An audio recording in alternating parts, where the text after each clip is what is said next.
சென்னை வடபழனி அருகே திருநகரில் சாண்ட்விச் தயாரிக்கும் எந்திரத்தை பரிசோதனை செய்த தனியார் கேட்டரிங் நிறுவன மேற்பார்வையாளர் மின்சாரம் தாக்கி உயிரிழந்தார். இது தொடர்பான கூடுதல் விவரங்களை வழங்குகிறார் செய்தியாளர் சரவணன். சரவணன், வணக்கம்.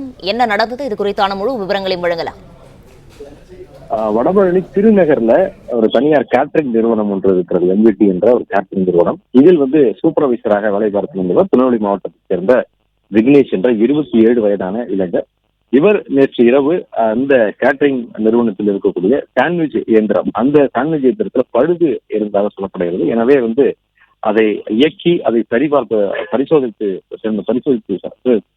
கொண்டிருக்கும் போது திடீரென மின்சாரம் தாக்கி அவர் தூக்கி வீசப்பட்டிருக்கிறார். உடனடியாக சக ஊழியர்கள் அவரை மீட்டு அருகில் இருக்கக்கூடிய தனியார் மருத்துவமனைக்கு அழைத்துச் சென்று சிகிச்சைக்கு அனுமதித்திருக்கிறார்கள். அவரை பரிசோதித்த மருத்துவர்கள் ஏற்கனவே இறந்து விட்டதாக தெரிவித்திருக்கிறார்கள். இது குறித்து வடபழனி போலீசார் வழக்கு பதிவு செய்து விசாரித்து வருகிறார்கள்.